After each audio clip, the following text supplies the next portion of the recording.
It is time. I'd like to make a start on time if we can, please.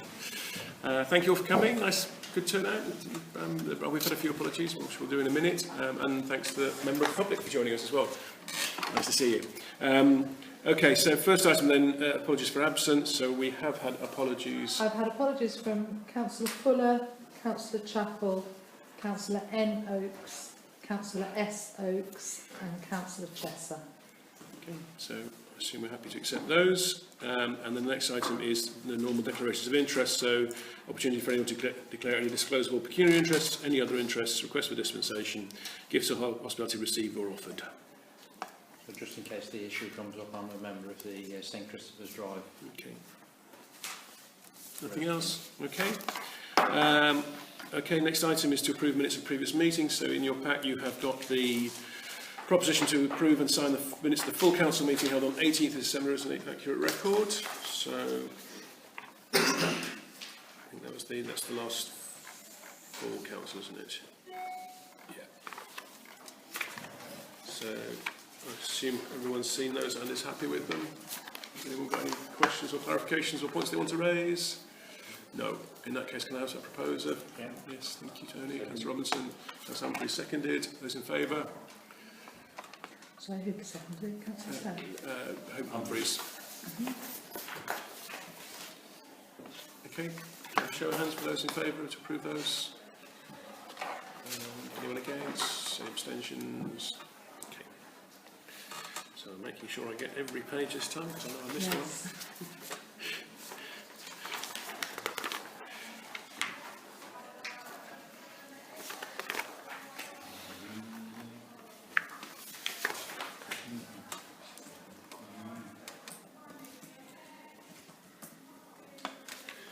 Okay, and the next item is the minutes of the Neighbourhood Plan Full Council meeting held 8th of January. So again, it's in your pack. Quite a brief meeting, that one I seem to recall. We'll rattle through that one quickly. Is everyone happy with those? No clarifications? Can I have a proposer? Councillor Robinson again, and Councillor Stagg this time seconding. And in favour? Lovely, thank you very much.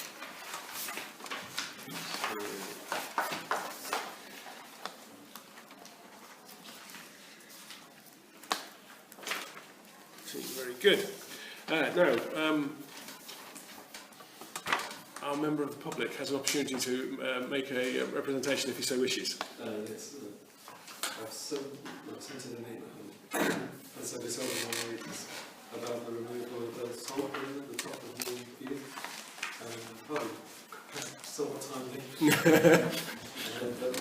I'm at severe risk of not being able to get up the drive this morning to this evening, simply because of that, which means, for example, my wife is gone out this evening, who is disabled, can't walk unaided, would have severe difficulties because she has to leave the car at the bottom of the road.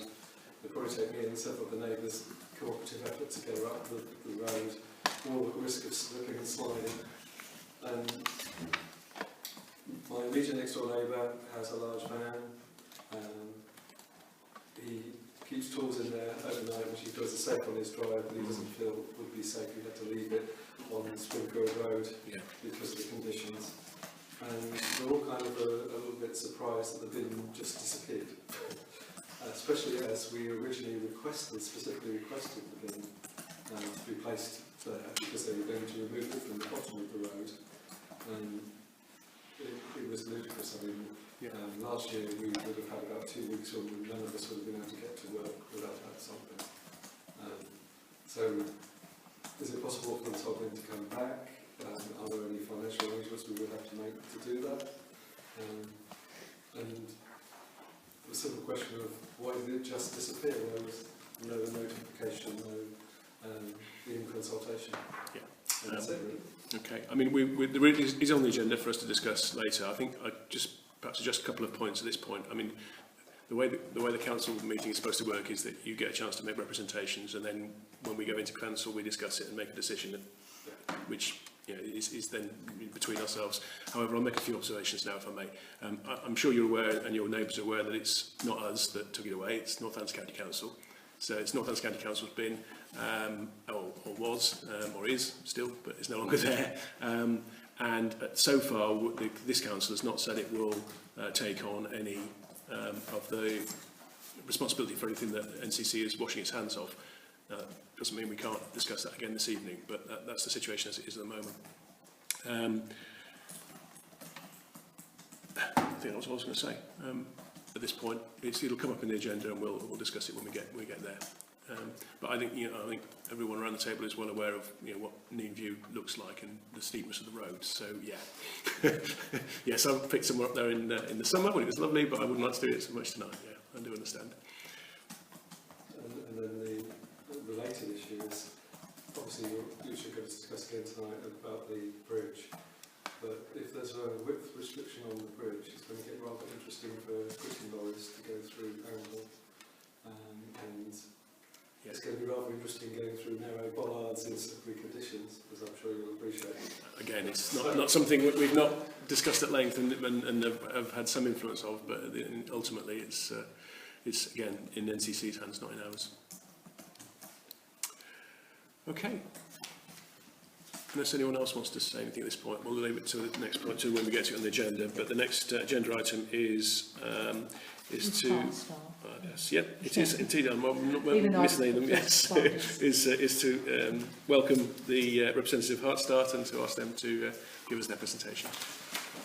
Thank you. Good evening, everybody. First of all, let me just say thank you very much for the community grant that we received about 6 months ago. It was very important to us, and I'll tell you a little bit more about that when we get into detail. The other thing that I'd like to say thank you about is that Emma and her staff here, and also the staff down at the workshop Delphis Road, are excellent as far as we're concerned. If we need any assistance and they can provide it, they do it without question. So thank you. That's good to know. And an apology, Trevor and I have commitments, and we shall actually unfortunately leave the Okay, sir. Okay, now Heartstart is a British Heart Foundation scheme, and it was established to provide training in emergency life support right across the United Kingdom. And what emergency life support obviously means is that it's the actions you would take to help a casualty or someone who's injured whilst you're waiting for the emergency services to arrive. Now, those actions that they take can, in fact, have a significant impact on the well-being of the casualty, and in many cases can indeed be life-saving. In fact, I don't know whether any of you read the Daily Mail, but there was an article in the Mail this morning, a detailed article, that actually went through the thing and explain lots of benefits of the sort of things you learn on the course of the life. Okay. So emergency life support, the skills that we actually teach, everybody should learn them.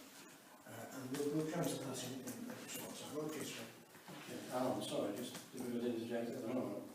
Could I ask how many sat around the tables have actually attended Heartstart course? I know Emma has. Malcolm did. Okay, so just the two of you. Yeah, because our records show in the 7 years that we've been in existence, we thought that over that time only 2 councillors have actually attended a course, which we think is a bit on the slim side. We'll come back to that. I'm super qualified, Okay. I'm first qualified outside of the Heartstart. Yeah. It's not through lack of trying. Okay, we introduced the Heartstart scheme into Amberley in 2011, and since then, over the last 7 years, we've held over 200 about 2-hour courses, and all of them are free, and we've held them all over the district, and we'll give you a little bit more information on that. Well over 2,000 people who actually attended those courses, and again, we'll just expand on that shortly. I mean, in 2015, we were asked by your then town clerk, Deborah Harper, I think it was, if we would actually apply for AEDs for the council and for the town, because the British Heart Foundation, funded by the Department of Health, were running a scheme whereby you could apply, and if you were successful, they would provide the defibrillator and the cabinet for nothing. So we actually put the application in, we put it in for 5, they actually provided us, or granted us 4, and they were actually installed and were fully operational in 2016. And the interesting thing is that since, although there were already defibs in the town, I mean the Golf Club had one, the Bellows Club had one, there were 1 or 2, maybe 3 or 4 in the town. What we've seen since then, and whether that's got any, because of the impact on the sea, what we've seen in terms of the annual defibs, there's been a dramatic rise in the number of defibrillators, and what we've seen is that that's increased the amount of training we've had to provide. We'll come on to that. Okay. If you look at the people where we've actually trained over the period of time, that's just an example. It's widely different. I mean, the ambulance surgery, we hold training sessions, 9 training sessions every year, and have done for the last 7 years. Those are always on a Saturday morning, and they are 1 a month. The 3 months we miss out July, August, and we miss out December. But that's been going on ever since we started, basically. The interesting thing here also is that when you look at it, there's a wide variety of people. I mean, we actually did handle walking football, and then because we did then, we were called by Rushton and Diamond Walking Football Club, coming over and doing training to them. And then we finished up going to Keswick last week, I think that was, Trev, was it? Right, Keswick Town. And what I was surprised about, when we went to Rushton and Diamonds, they turned up with a defibrillator. And what they actually said was that when they were playing on the fire, on the walking football stuff, they always had the defibrillator there. It wasn't clear they actually know what to do with it. So, and then it also happened at Keswick, didn't it? They had a defib as well. So the number of defibs dramatically increased. And not only that, most of the places you see here, we've done 1 training session, then they buy a defib and they call us back to do a second one, which is the right thing to do, of course. I was just going on to, the other interesting thing is that, we'll come on to Brigstock in a minute, but Prince William School, we'll come on to that in a minute. We'd like to get the training into the educational system. If you go up and down the country, it's very effective in certain areas of the country where they do, it's actually in the schools, they do the training as part of the overall. But it doesn't absorb a lot of time, you can spread it over a period of time. So we'd like to have Prince William at least put it into their curriculum. I mean, we're doing this next Thursday, we're with Andrew Cubs, and we've been there 2 or 3 times now, and there'll be 35 youngsters there who will all get to know what it's all about, basically. Brigstock was a classic example. They had a defib put outside the club by the Cooperative Society, and they decided that they actually went, 4 of them went on a training session. All they talked about was the defib, which is totally useless, really. And they then asked us, would we actually put on training courses? How many did we do? We did 5 evening courses. There were about just under 120. And it was all driven by one young lady who had been on the co-op course. And she discussed it at the few that had turned up. And she took it upon herself to try to create a village of lifesavers. And the plan is that we'll do some more later this year again. So it takes one person really with some drive and initiative. And it was excellent sessions, really, weren't they? I mean, she did a great job, didn't she? And in fact, Pam, sorry if I might interject, as a result of that lady as well, we were invited into Brigstock Primary School, which we went to in October, and there were just over 100 pupils, virtually all of the school. And what we did different parts of the courses for the different age groups, and they really absorbed it, and we were surprised at just, you know, how well they took on board the information. But you know, I mean, we Colebrook, we've been before. We'll be going back there because they've got a defib. That tends to happen, and a number of AEDs around the area is, but people tend to have the feeling that once they've got a defib on the wall, they've solved the problem, and they ain't solved the problem, because the defib and one of the techniques that we train in the course, CPR, go absolutely hand in hand. In fact, if you do CPR when somebody goes into cardiac arrest, you actually double their chances of survival. And if you, in fact, there was a statement in the Mail this morning that if you don't do CPR when somebody goes into cardiac arrest, and you don't do anything for 3 minutes, they're almost certainly going to get brain damage. And it's a very simple technique, and everybody should know it. Okay. Now, the defib, and the only reason for putting this up here, I don't know whether any of you actually seen them in the cabinets and so on, I suppose you must have done. They are very simple and they are fail-safe. You cannot make a mistake. You cannot give a shot if the person doesn't require a shot. So they're very straightforward to use. You just follow the instructions. But you use them hand in glove with cardiopulmonary resuscitation on the chest. And it tells you to do that, and it's very, very important. And, you know, to actually have that up on the wall and thinking that solved the problem, that's a mistake. Okay. The team, what's we do this one? This is the team, most of them gentlemen, obviously. Some of them you will know. Neil Groves was a paramedic. Paul and Callum are obviously part of the community first responders, and they're a super team. I think they're a great asset to the town. And we work very closely with them. They attend most of our training courses, but every now and again get called off because there's some problem with it. So that's a group, okay? Now, we are trained, that's really not the first responders, we are trained by the British Heart Foundation.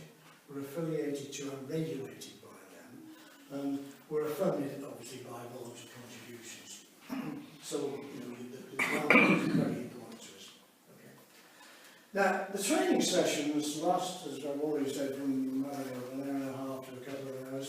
And these are the sort of things, some of the things we cover. There's obviously the signs and the symptoms and actions to take for a heart attack. I mean, statistics show that about every day, I think it is, that about 400 or 500 people, in fact more than 500 people are admitted to hospital as a result of a heart attack. So, you know, we covered that. How to deal with choking and serious bleeding. I mean, choking is a very dangerous situation. In that, you know, you go to your choke, and if you actually can't relieve yourself or can't relieve the blockage, then you will go into cardiac arrest. So it's very serious. Obviously, how to assist somebody who's unconscious, again, is a key issue. What do you do if they're unconscious? Recognising, how do you recognise that somebody's got a cardiac arrest? So it's recognising, and then what actions you take. And then the course is very heavily orientated to hands-on practice. You know, go through things like the recovery position, like CPR, and how to use an AED. Okay. So it's equivalent to our course. I've said it 3 times already, but everybody should know what to do. There's simple stuff. Prince William was a classic situation. They acquired a defibrillator because a 14-year-old boy, student at the school, actually was playing football. Not on the school premises, but who actually collapsed, went into cardiac arrest and died. And they got a defibrillator. They asked us, and we went along to do 2 training sessions. We were a little bit disappointed in that not by the numbers who turned up to the training sessions, but most of them were teaching assistants, they were not teachers. And secondly, what we tried to do is to try to encourage them, right, to do something about introducing it into the school curriculum. Absolutely got nowhere at this particular point in time. So it'll be great that these people turned up, disappointing we couldn't take it further. Brigstock, I've already mentioned, a classic case of this, very impressive in what we managed to do there. And this is a sort of typical, the room here, the village hall was excellent. And what you'll see here is that the instructors they've got 3 to 1, 103 people, and that's about the ideal number, because you get the maximum amount of hands-on time, the less number of people you have per instructor. So that was a great session, and we were very impressed by that. Now the other picture we've got for you is of staff here. I don't think John has anyone with him, at least a 7 years. And that's all we had this picture taken for was for publicity purposes. You put it on the recent promotion in terms of where the training courses are. And really all he was showing was on the defibrillator attached obviously to the mannequin there, and with Lisa doing the CPR. It was just an indication of what the training is basically about. And we've used that extensively on the promotion. Okay. Now, this is the last slide, and really the grant was very important to us. We had the equipment was supplied to us by the British Art Foundation. It didn't cost us anything, but that was 7 years ago. It starts to wear, etc. So we actually have to refurbish, update and replace the stuff. We have to get training aids. We already bought some from our own resources, but we need even more, and those are about £350 a piece and so on. The airways and the mannequin wipes, the airways are the ones that go into the mannequin, the doll, and we have to replace those every session.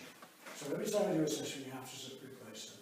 And they cost about £200 for 100, I can't remember how much they cost. A couple of pounds each. Yeah, a couple of pounds each. And then the wipes are essential as well. And what actually happens is also is that the body covers, the covers of the mannequins, also wear as well as the face mask, and they've got to be replaced. So the grant was excellent. I mean, it's allowed us to do most of that, and we've still got a bit of money left. Not much, but we've still got it there. Okay. So, ladies and gentlemen, that's all I have to say. I mean, we've been very busy. We're hoping that we've got 4 this time. We've got 4 coming up this month, haven't we? We've got 1 more to do this month, haven't we? 4. We've got 6 booked for February. We've got about 6 other people at the moment where we're trying to arrange dates to do probably in March now. So again, one of them will be for the rugby club. They just purchased an AED, so they want to train as many people members as possible. So, there we are. All I would say, and I'll just pick up the thing that Trevor started with, we would like to train you fellas. Purely and simply because A, you should know what to do, and secondly, we'd like to use it for publicity purposes.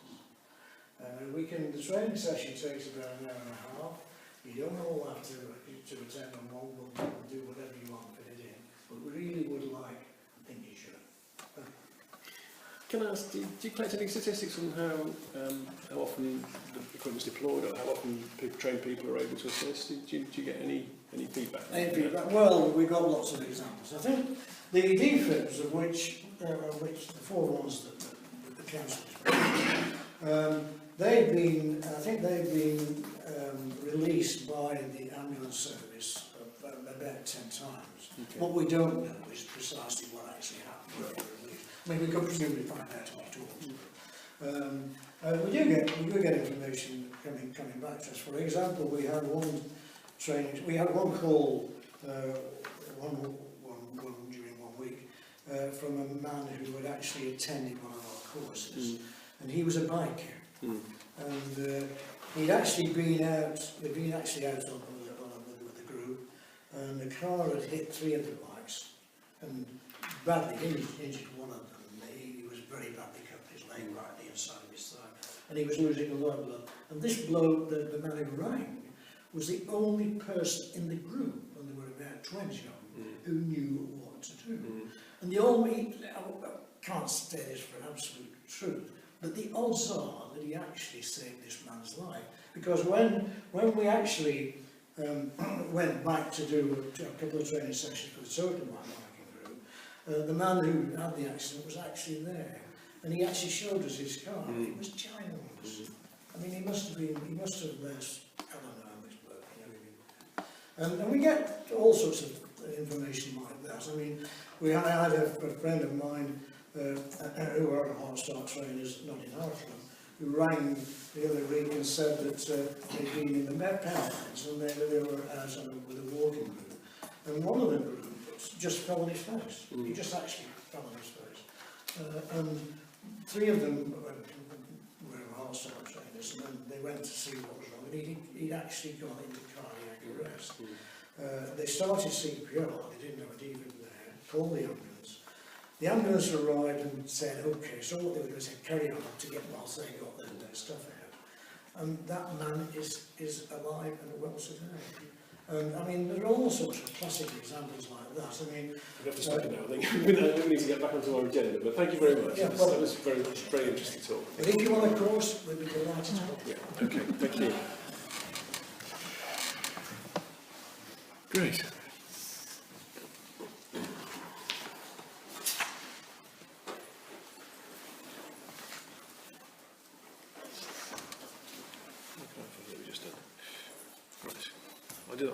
We didn't do, no, we did. Did I get the wrong order? No. No. Okay, Thank you. thank you very much. Sorry, that was part of public participation, wasn't it? Yeah, Yes. yeah. That's why it was throwing me. So we don't have any consideration for No, I haven't had we anything. know of. Okay. So district council's reports. Nothing from I haven't seen council, anything now. Northbridge. I mean, does anyone want to say anything about Northbridge? I mean, I think there's nothing new really, is there? Is it very quick updates? To be honest, I think Ian and Tony should take this now because they're doing a lot more work on this anyway. So therefore I think really you should comment on it. Well, the only thing to say is, as we were talking before, that Yeah. we've got the latest update from the highways people that now promising end of December for completion. Yeah. And apart from that, Exwell Bus Which is now on yeah. public site, so we need to tell the town about that as quickly as possible. Thanks very much to Ian and everyone else who was involved in putting the communication together. I thought it was a good piece of work. So well done. I would make one point. We really do have to try and get the thing out there that the restrictions will take place soon because people still need to know these things. Yeah. Yeah, we are. We're getting people here all the time, and we're telling them the latest There's information. the yellow signs that they're And walking around town, I've seen all the notice boards as well that says There's contact over us. 4,000 people are watching Facebook stuff. So I've seen the posters in the garage, in the co-op. So yeah, I for think we. 100 and something at Waitrose just Yeah. giving away. So Yeah. it's not about it. Whenever come on, I went in and read the leaflet. Yeah. Went in there. Okay, next item then is this Waste Amnesty Day. So Emma, I think, are you going to tell us about that? Yeah, it was just that it was a briefing that we got from East Northants Council, and it's going to happen in Earthenborough. They've had quite a successful one in Rushden, and I just wondered if the council here may be interested in us looking into seeing if we could have one here. What does it entail? It basically is, you have an area, like they're using a car park in Earthenborough on a particular day, and anybody can take any sort of forms of rubbish, not like your household waste, but things that you would put in your car and take to the tip. You can literally just take them to this one place, and then East Northants will come and take it all away. So who would pay for it? I think it's an initiative from East Northants Council. They have this a scheme very similar to that. It's done monthly in Australia, and it's hugely succeful. So you get rid of all the mattresses, the seats, all of that stuff. It's got good name, isn't it? Pavement throwaway. It's something like that. And everyone knows But about it. and it's really successful. Yeah, and it's a nationwide. I wonder whether initiative. that's where they pick Perhaps, but it would be brilliant because already, I mean, I've been in and out of Corby a couple of times this week, and there are mattresses and seats and all the usual stuff. And I think if it could be something not a one-off, but something that's added to. If they're willing to offer it, I can't see why we wouldn't give it a go. Yeah, I mean, because I'm just one of the ones that really is still peed off about the fact that we've lost our recycling centre in Handel and now have to drive 20 miles to at least more than that, 30-mile round trip. We're going to use a long-term car park. Yeah, that's the big thing. Yeah. Yeah, I mean, it depends. I don't know if they'll do it on a Sunday. Long-term car park wouldn't be a problem on a Sunday, but it'd be a problem just about any other day, wouldn't it? Or we have to start trying to find some other space. Well, there is that. I mean, it depends on how big it would be. We've got the concrete area in the recreation ground, you know, over near where the basketball. And if it's in the dry, could technically use the recreation ground. Yeah. Doesn't have to be something that we do. You know, we So can wait for the summer months, can't we? Presumably. Yeah, I can get some more I mean, information. it's a really, on it. really good idea, but it's also one of those things, the comms thing, it needs lots Yeah. of Yeah. advertising. Yeah. Is this something we should push to estates, you think? Or? Sure. Yeah. I don't think you should push it to estates at all. Well, only, I mean, I don't think it'll take much of a decision, will it? Although I just get a bit more information from Emma. Yeah, Agree with E&C a date in the summer when we'd like to do it, and then just do it. and then just do it. Yeah, I think it won't take a long. No, but I mean, but rather than bring it back to council between comms and estates. It's just worth going back to E&C, seeing if they can do a Sunday. Yeah, this one's a Saturday. Yeah, I Saturday, can. that just changes I can get more information on it. I and how think, easy. okay, you know, go to estates, but before we say yes, more information. Yeah. No, I wasn't You know, saying. as it was described there, dumping all the stuff on a car park and then somebody coming back a few days later to clean it up will not. You know, we go because we get everybody else's rubbish in it. Yeah. When is the Earthling Barrel one? The Earthenborough one has happened. It was on the 12th of January.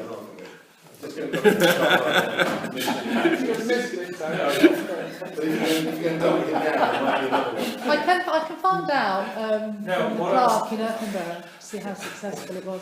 What I was thinking was, do we know all the ins and outs of how it works? And if we No, don't, no. we should knock up at Earthling Exactly. or somewhere Yeah. Well, and observe. I think. Yeah, put you over to estates and then we'll. Perhaps when you ask E&C, you could ask if they've got any more coming up, and if they're not too far away, we Yeah. can go and have a sneaky look. Take I can take my old printer. I'd just like to say that anybody that wants to join Marina and I on a Sunday morning when we pick up waste round Downhill would be very welcome. Okay. All right. Are we okay with that one then? OTC representatives to agree a meeting with Tom Pursglove regarding Flettenfield on 1st of Feb. Yeah, this was Christina. She sent a letter, but also I think Neil Fraser came to the last meeting and spoke about it. The meeting for the Flettenfield meeting is arranged for the 1st of February, and Which is a Friday, I it's assume. going to be at number 1, St St. Yeah. Road. Yeah. And I assume that there'll be members from the Open Spaces group and a couple of councillors from I think here. And I Five think, should go, shouldn't we? I've already replied to Yes, Tony yeah. Boyle that I can't actually make it, Yeah. which is. but I mean, I said I I'm don't mind going. I'm available and I'll be happy to Well, I go. think they should go anyway. That's fine. I would have liked to have gone, but I'm going to be away that week. And I think possibly somebody from Anderstall's going as well. I don't know whether Richard Tremell's It's going. Richard, that's So is anybody going skiing that week? Could be. I think Clive should actually do whatever he was going to do and go to the meeting. Okay, onward. So happy for Yeah, Clark and Mayor and Yeah. anyone else is welcome to if you become free. Okay. Clerk's report is in your pack. Again, I don't think, unless anyone's got any burning questions or anything Emma wants to add, we don't need to spend any more time on that. not really, other than we talked about this initiative with collecting plastic bottles, having a place where people can deposit their bottles. And I just put an article in the back about, I think Iceland have been doing it, the shop Iceland. We've got to find a place to put a big Well, bin yeah, and put it in. I mean, I think it'd be interesting to see if East Northants do something, and Yeah. we'll see how they, but it's just something to think about for the future. Is it like normal plastic one? Yeah, Then they go to the recycling. yeah, but this is like offering people a chance to make some money out of it. So how do they get paid then?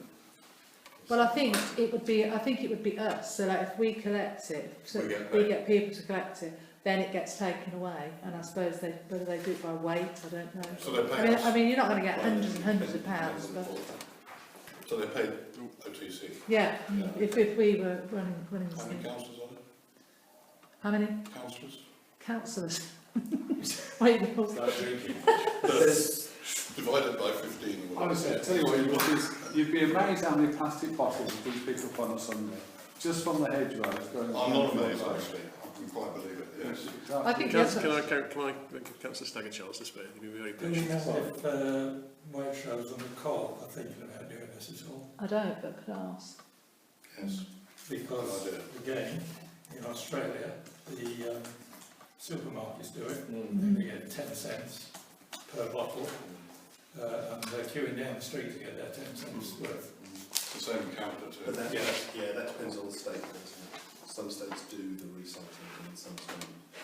So it's It probably is a bit of a... Victoria, isn't it? Yeah. It's a state. It probably depends. Yeah, at Iceland, they're offering 10p, Yeah, well, I've got one, haven't and I think you get it as a voucher, so then you Yeah. spend it in the shop. I? Oh, well, yeah, okay. Well, if we did that, you'd have a lot less trucks in hedgerows. I mean, any initiative for that, we should go and go with it. I got a free meal out of Iceland. Yeah, this depends a little bit on... So I can ask the supermarkets Yeah. if they do. Okay. Sorry, one thing. Is that a yes to the amnesty waste or not? It's gone over to myself. Oh, sorry. My apologies. Yeah, but it's gone over to estates. Well, I just I mean, forgot. we didn't... I didn't treat No, I it as a just- formal I thought, proposition because we don't have enough detail, we don't know all the ins and outs of it, but I think we all agreed it was a good idea, and we'll look at getting a bit more detail and seeing whether we can make it happen. Right.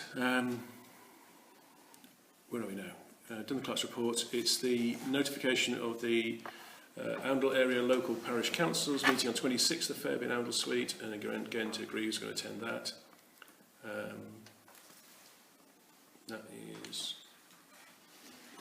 That's before one of our meetings, isn't it? I think. I think it's before It's the before the estates before the- meeting. Before the estates meeting. So, Yeah, before. so it'll just be for an hour and a half at most, won't it? Before that? Yeah, I think they literally try and keep it to an hour, I think. Yeah, I could probably make that I can do that one as well. Okay. Yeah. So When I get the agenda and things through, I'll forward it. Okay. Right, now we've come to the grit bin. So, well, I think it's obviously timely arriving as the snow's falling. Does anyone want to make any comments, suggestions, questions, or views? Just as a kick-off, obviously we're going to need them, but we're still in that dilemma, aren't we, between when the unitary thing starts and what we're going to take over as a town as regards those sorts of things. And those are the major issues at the moment. I Yeah. think. When this was raised by County Council, and we considered it at an earlier meeting, they presented scores showing why certain bins were being done away with and why certain bins were being retained in the town. To my recollection, and I'd have to look back at the minutes, I believe we were challenging the scores on two or three bins that were going to be removed from Oundle. And I don't know what the outcome of that was, whether we did challenge it, whether they've come back to us. Have they?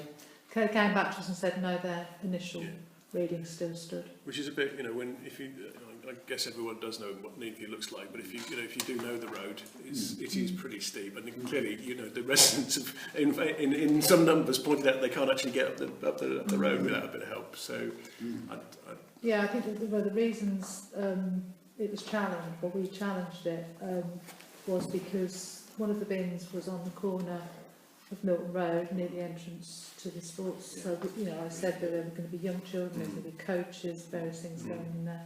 And then the Incoming Way, I think there's some elderly people there. And similar, the Nenview, with the extremely steep slope, that they came back with the same view.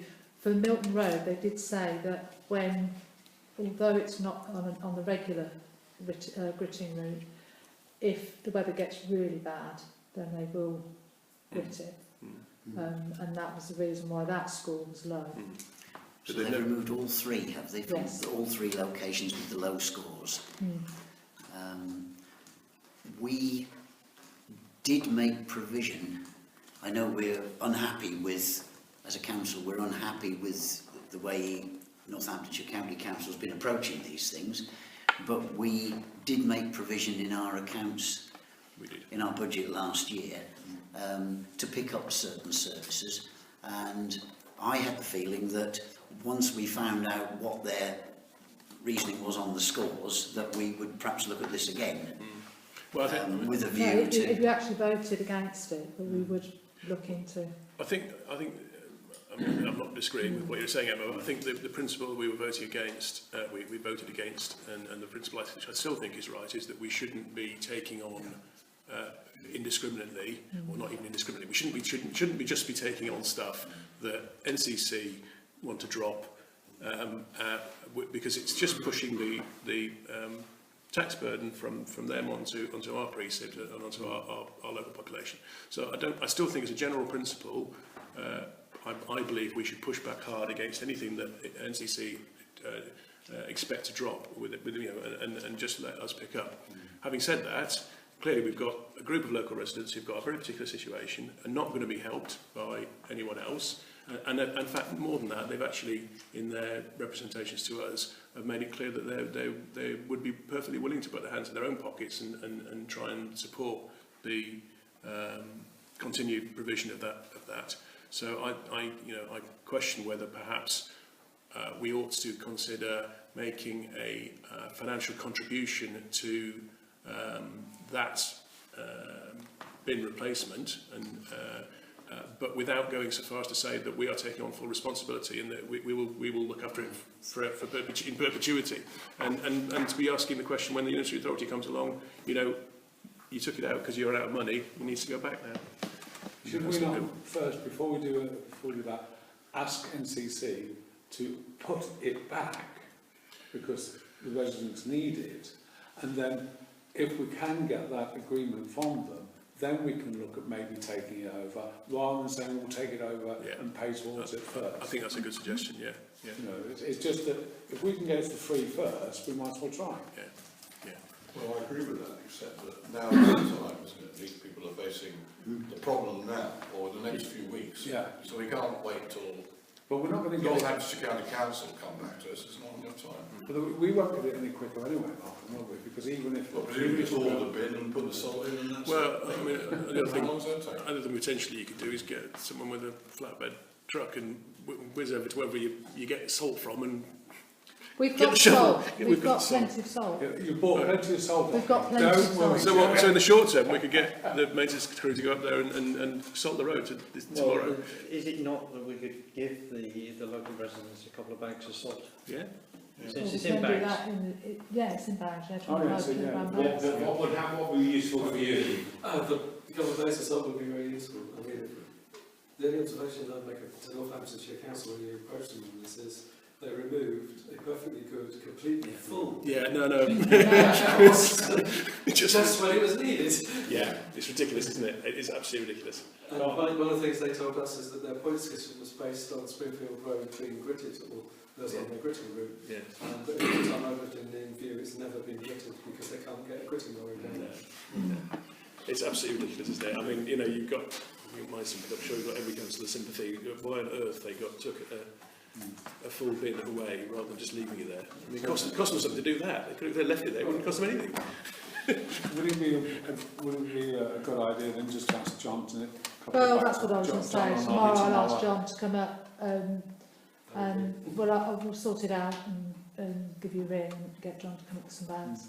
I think we have to go back to Ian's. Oh, we have to do that. Because the scoring on here says a junction where there is an approach from a gradient, a side road. Yeah, they've scored it as 0. Yeah. If they score it as 2, you meet the criteria to have the bin. So there's an error there. It's a mapping exercise, isn't Yeah. it? They haven't looked at, they haven't So actually we- been there, they just looked at the map. I think they were just Where have we wanting seen to that somewhere reduce... before? Sorry? No. Yeah, no, okay. They were Okay. just wanting to reduce the number of grit bins across the county as a whole Yeah.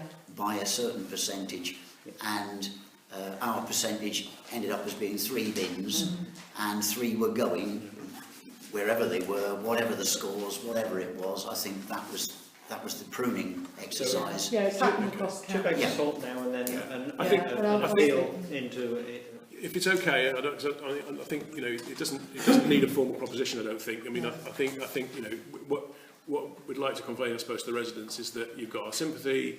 We agree it's ridiculous that NCC have taken the bin away. Why on earth they didn't leave it? God only knows.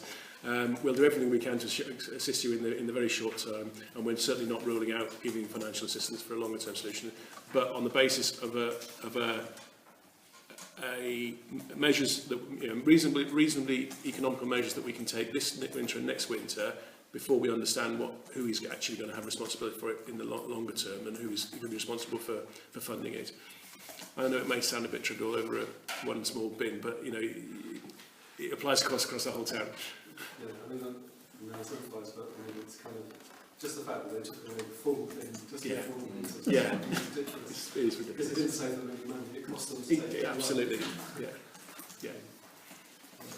Before we get the other 2 locations where the bins have been removed coming to us with the same thing, do we need to do a similar action for those? I would wait and see, because there's one near us, Tony, a junction which they've all decided they need to keep. I've never seen anyone use it apart from maybe do a bit on the pavements on their own The interesting drives. thing about that bin, it doesn't exist. Yeah. Oh, does it not on the No. on the NCC's? On Doesn't NCC's? exist. Well, there you go. There's maybe an answer. We'll go and pinch that Well, one. Don't say all that, we're going to need it. Well, we could do that. Where you go. Yeah. Okay. We know that bin doesn't belong to ENC. They can't have it. Yeah? It's ours. It's NCC. It is, yeah. Okay. All right. Thank you. Yeah. Okay, I'll get that sorted tomorrow. All right.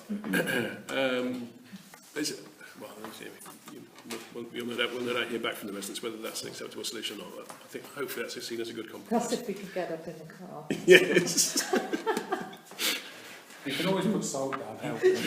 Yeah, I'll have John in front of my car putting salt bags. Okay. The next item then is to look at this invite from Sue Ryder Thorpe Hall to visit the hospice. So again, in your pack, it's a sort of fairly open-ended invitation, isn't it? There's no dates attached to it. I suspect it's probably as part of their general awareness and in the hope of fundraising. So I know I haven't had a mayor's charity this year. I don't know whether mayors have done it in previous years. Did you have a charity last year, Roy? Did you? No. Councillor Chesser didn't the year before, but they did up until I think 2016. I think the mayor did have a charity and a charity event, a charity ball to raise money. Yeah. But we hadn't done it for the. I mean, I'll be honest. People who've, I think it's only Roy here who's been mayor, but you will, when you have the opportunity to be there, you'll discover you get loads of other invitations to all sorts of charity balls. And I must admit, I've not really attended any because time constraints, and they generally are not necessarily in the next town or village, but some other end of the county or even in a different county. I personally would be very happy to go and meet Sue Ryder and take them up on their invitation, but I won't be me. I expect that it's having to consider whether or not they want a charity ball next year. So I'm not sure. I'm not sure there's much we can promise them in terms of any specific fundraising activities. What do we think? Anyone else want to go and see Thorpool? See me. Well, I won't go, it's not I'm not away, not very away for 2 months. There you go. I can do it like that, I'm very happy to. Well, I think I'll reply. I think the invitation I think was to myself and to David. Yeah, and then open to everybody. other councillors. I'll talk to David, and between the two of us, we'll do a response. Okay.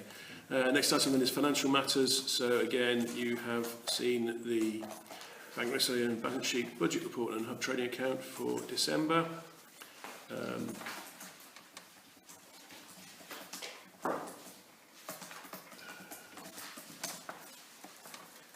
So, I mean, as usual, these things rely on our officers bringing to our attention the things that they feel we should highlight. But you know, as far as I'm aware, there's nothing out of the ordinary that we believe is in there.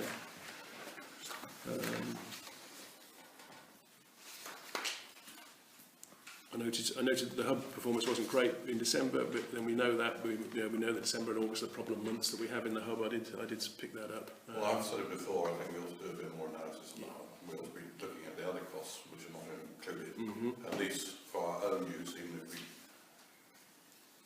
decide to carry on with it. Well, I'm sure we will actually, but we should know where it's going. It may be time to look at prices again in there as well. It was the cheapest coffee in Hounslow as far as I'm concerned downstairs.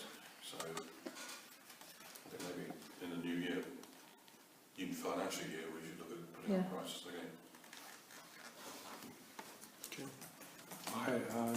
I'd like to support Councillor Glenn on that.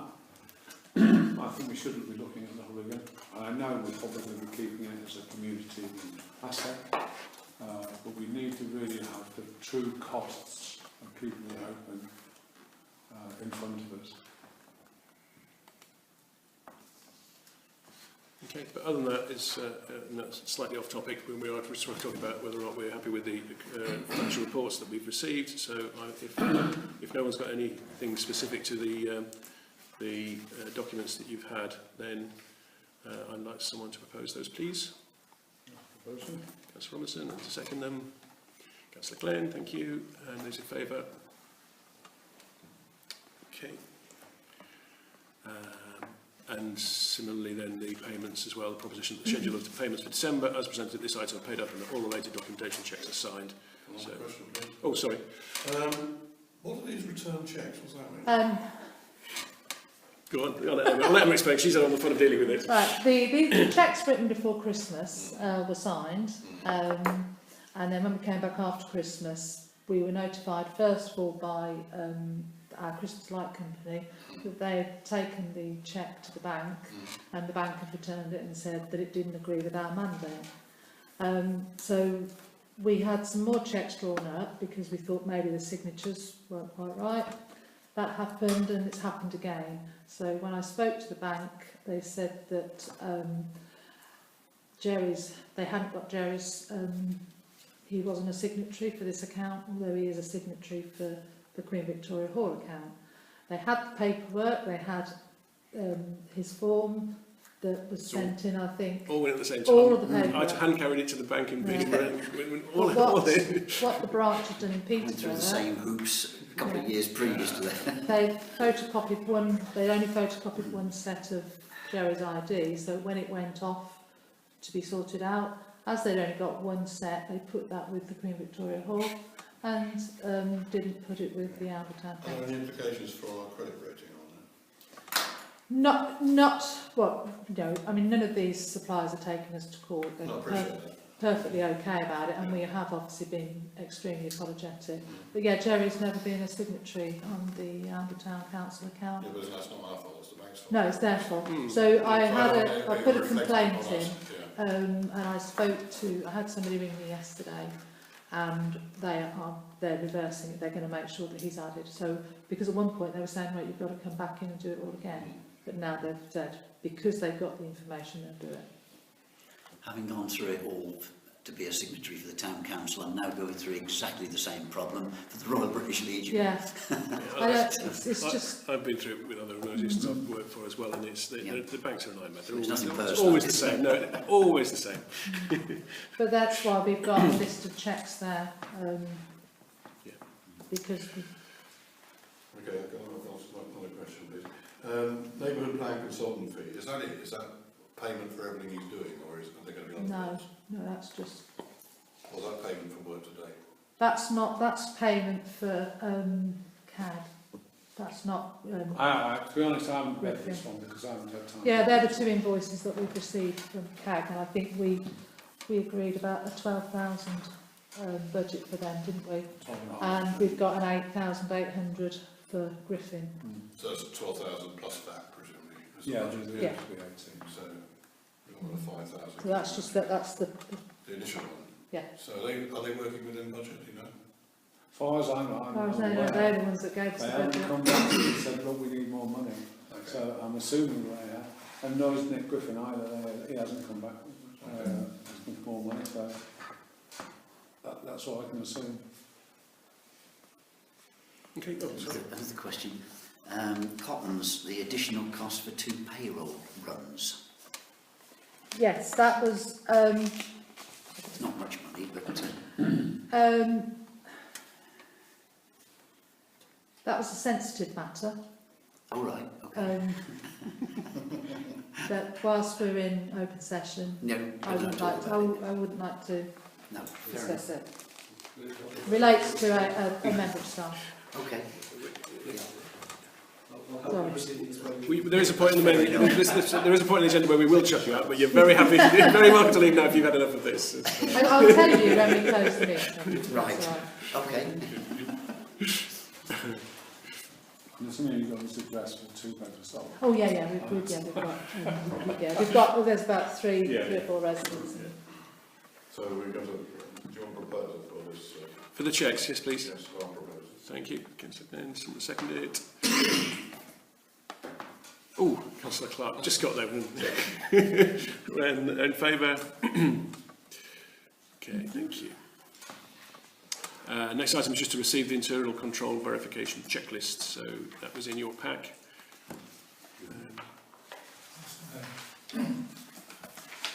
If there are no answers, the no then comment required, but there's lots of no's, but no comments on this.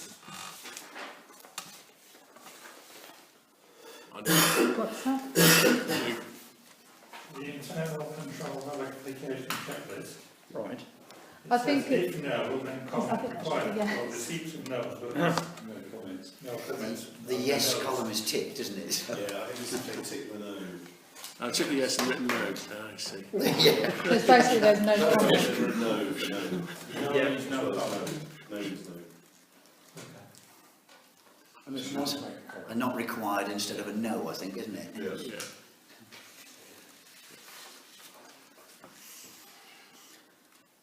The one thing that we did do, I did get Jared to initial that one page Yes. that you found in the whole of the year's minutes that hadn't been initialed. But we have done that, haven't we? I've done everyone tonight very carefully. They have been suitably admonished, yes. Yes. Okay, so we're just receiving that. So, okay. Neighbourhood plan update is the next item. Okay, well, basically, I don't. Have you seen the draft minutes from last night's meeting with the ENC?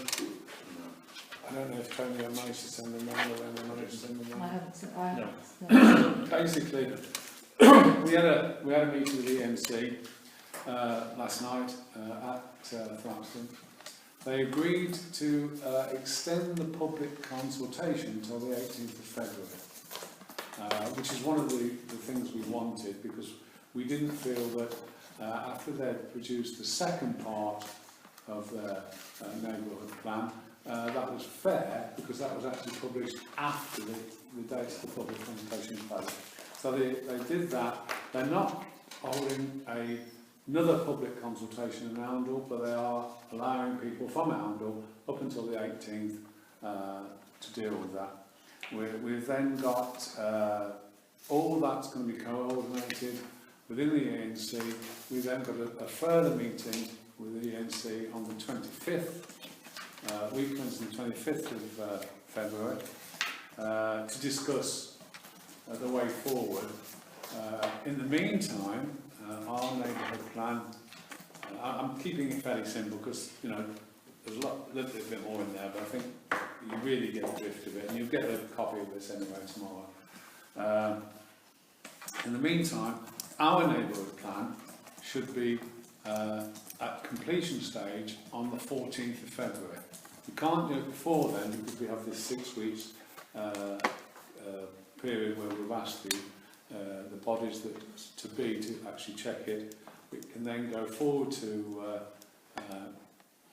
ENC for their comments, and if they have a positive view of it, it can then go through to the examiner and then on to referendum. You're talking about Regulation 16 there? Yes. Right. We're not going backwards, you see, boy, because we've accepted that they made the comments about on the Reg 14, but they didn't actually ever say it couldn't go forward. Right. And we actually made, and I will make one other comment about last night. With Richard there in front of us, the notes, I think you've all had the notes now that Richard sent about the neighbourhood plan in May, June. And I made the comment, and I think everybody from our side understood this, is that all we had to do really was cross out the neighbourhood plan, the old neighbourhood plan, from Richard's comments and put local plan, because it would reflect on what they'd done in the local plan, which is not that good. And we have documentary proof now from 2 planners that the local plan is basically very biased, although they didn't accept that. But we are looking, hopefully, to put away the knives and hopefully get our neighbourhood plan inserted within the local plan, but we don't know that yet. So, I mean, there were 2 main sort of points that came out of that meeting for me, really, which I'm not disagreeing with anything you said, Peter. It's just trying to summarise it in my mind. First is that this extension to the consultation period, but only for Oundle's housing allocation piece. So there probably is a communication bit to be done, so that anyone who hasn't been made aware of the additional 2 documents that ENC published after the end of the consultation, which there are quite some serious holes in, to be honest. So if people want to respond to that, they've still got the opportunity to do that before the 18th, somewhere around there somewhere, 18th of Feb.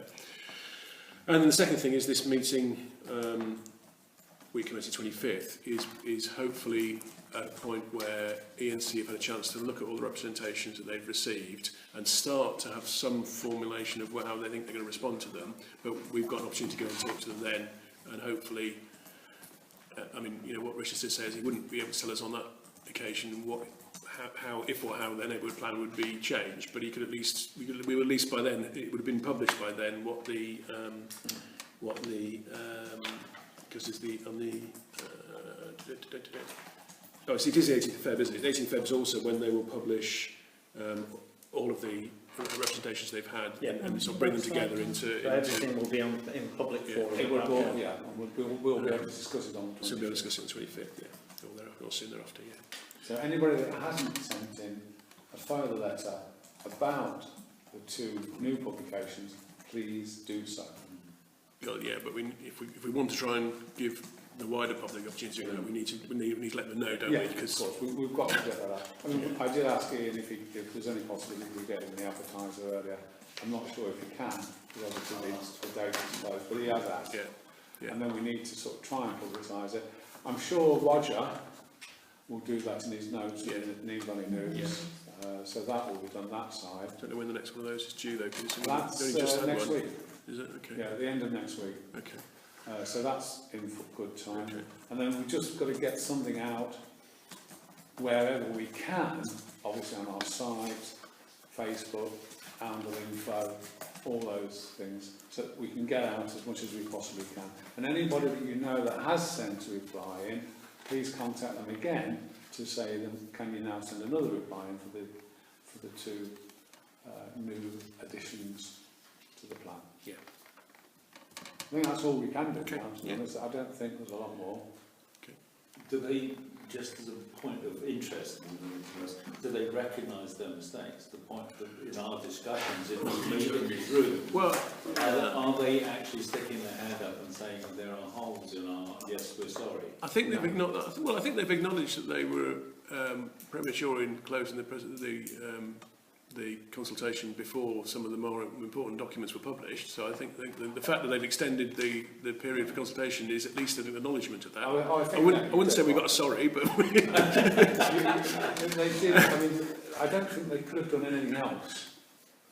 In the well, they could, circumstances. You know, because of the criticism they've had, not just from Arundel Town Council, but from Gladthorne and from other people as well. So I think they didn't really have a choice in that. For me, it was quite surprising that they didn't know about the error in the Herne Road estate.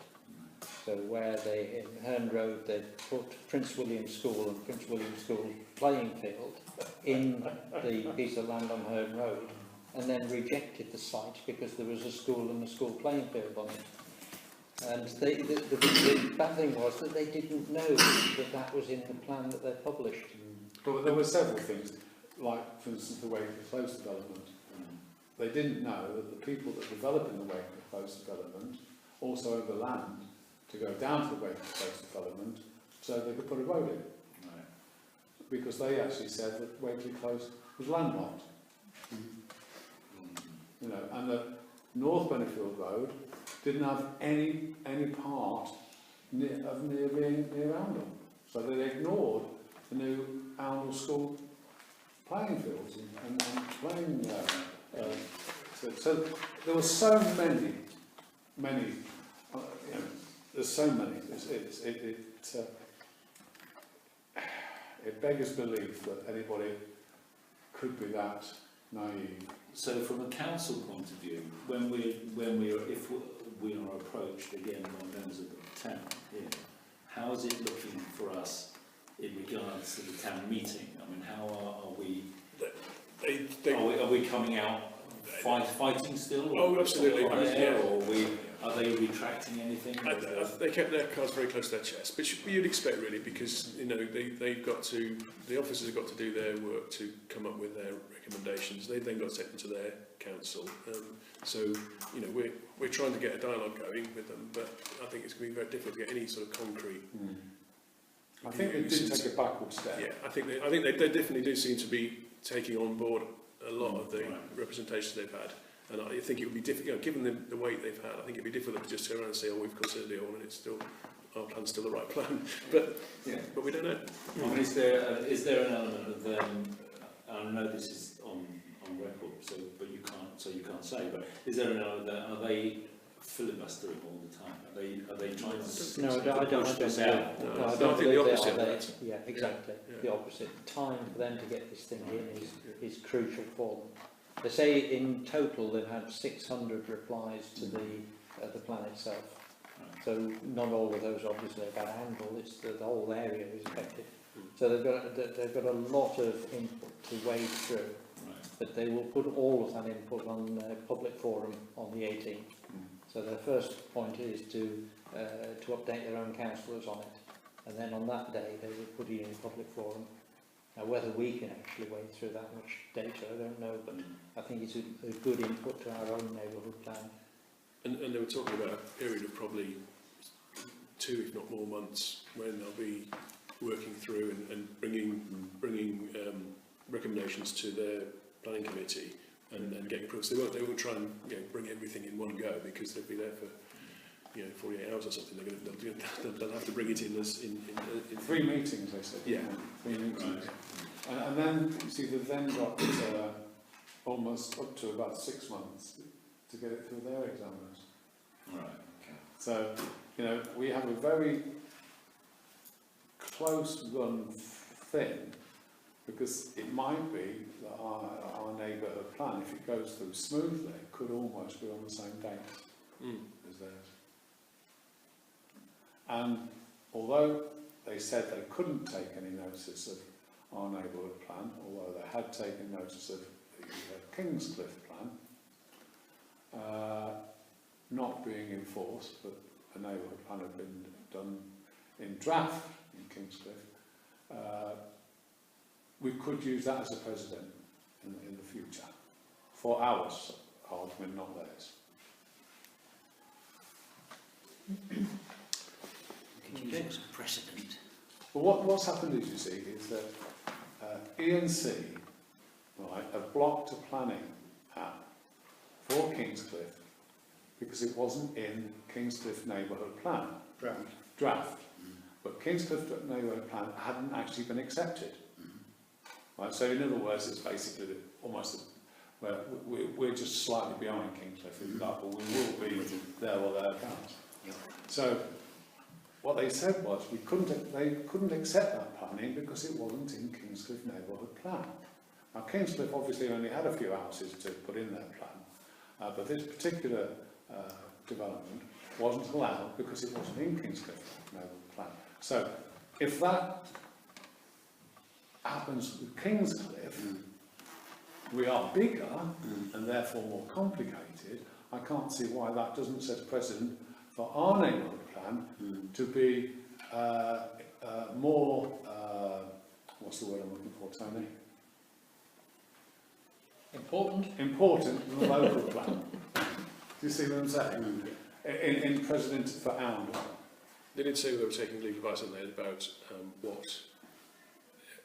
what weight of all the various things that have been produced should be given in planning decisions, because if they did also say that they wouldn't be at all surprised if there are some planning applications come through before either the local plan or the neighbourhood plan is made.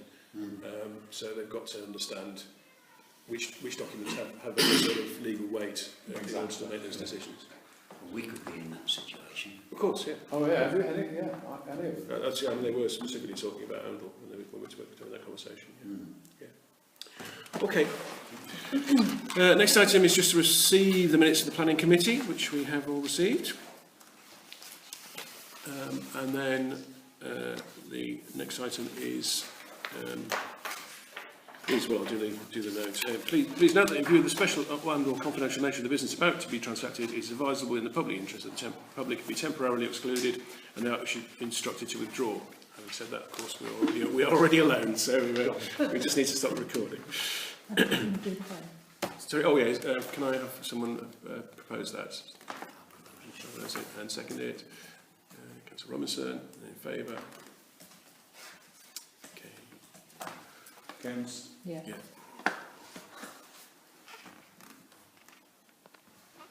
Okay, so the agenda item is to approve the description for the Communication Administration Officer appointment for advertising. We've discussed that, and the proposition is that we agree to advertise that role both internally and externally. Can I have someone to propose that, please? I'll propose it. Councillor Sparks, and second it. Councillor Peel. Those in favour? Thank you very much. Great. The only other item is any other business for report only? Anything? One thing that came up last week, when the Oundle fun run, 10k run, well, it was incredibly well attended, and for the hour or 2 hour that morning, created mayhem on that end, parking wise, Right. in that end of the town. Now, and I just wondered at the time, walking around saying, actually this looks like a bit, and the numbers I saw, there were people with 1,000 and something numbers. I thought, if there's that many people doing this, is it not something that we could not, as a town council, not take over, so I'm not proposing that, but be sort of involved in some way, as another little marketing, getting another thing that the town does, and it does well. But like, it's not saying like a cycle race or something like, not as big as that. Some sort of involvement where we went to the people who organised it. I don't know who, because it's two of them, correct? I'm sure it's the primary school that organised it. They cover this. Because it's like, it's So we take all the credit. no, well, no. I was just like we proposed, I don't know, we offer them the rec to park on, or there is some a link with the Oundle Town Council and those sorts of events that are obviously growing, and we need someone to be like part of that job description we've been talking about. Yeah, we better get them sorted. Where they talk to, everyone talks, these event organisations within the town talk to us as well, and we talk to them, because there could be facilities we could offer in the hub, for example. No, as you come off the run, there could be a hub store where you get a drink or a hot cup of coffee or something. There's a way of linking these things together that we could actually market. That's what we do once a year. We meet up, and it's not just the festival group, it's a lot of other groups as well, from the museums and everywhere, and sit down and literally go through the year's events. And if anybody's got anything to offer, anything they can help with, if we can, like there's I think it was, I can't remember her name, the lady that used to do it. I was going to say Clarissa, but it's not. Anyway, there was almost like sharing equipment, so we'd all save the sorts of equipment that we got, so if anybody else needed it for their event. I think Ian's right, we should have a great banner at every one of these sites, supported and promoted by Oundle Town Council. Credit taken. I think that would be a very exciting. Just one thing, that's a donation from the history department of the school, if you want it. The fallen from the First World War from Oundle and Ashton. It's a name for the time of the exhibition, and it seems silly to get wasted. So we want to find somewhere to put it. Or Yeah, Will it go to the museum? that's just what I was thinking. Yeah, that'd be fantastic.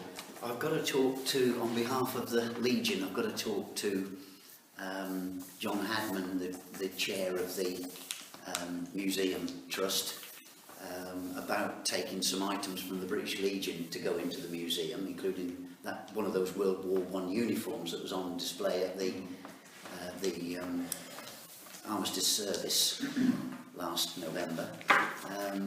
So I could mention that to him at the same time. Sounds good. I'm sure the Legion, I'm now chair of the Legion, as most of you know, they would like to see that as well, I think. I think that's a brilliant idea. I'd quite like, if I may, to show them that at the next meeting and ask them if they'd like it at the museum. Are you all right to keep it safe here? Yeah. So we'll keep it safe here and then. I'll put it in my office. Okay. I mean, it'll be all right tomorrow, but then there's bridge and everything, so I'll pop keep it it in in my your office. office. And I'll borrow it from you just to show the Legion and bring it back to you for safekeeping till John Hadman decides whether the museum wants it. I'm sure they will. They will, I'm sure they will. It's part and parcel of Oundle's history. Absolutely. Ian, out of interest, are the Oundle school losses in addition to that? Yeah, so that is only, that's only the residents, that's not the... There's a couple of teachers on there who would Okay, right, because they lived here, yeah. but the rest were in addition. Yeah. 296. 296. And we've done a People commemoration think how small the school was at that time. Yeah, it was in total it was effectively 2/3 of the school. Yeah. 2/3? Well, the school was 400 in total. That's 296. Three sons and son, but then some of them were coming and going. Yeah. So Sons and Son was one of them. 296 over and above those that are read out in church on Armistice Sunday then. Wow. It's a good book, isn't it? It's brilliant. Brilliant book. Colin Pendle's. I'll get one into native as well. I'll be on it. We're all done and I'll formally close it and we can... Let's carry on chatting. Okay, thanks everyone.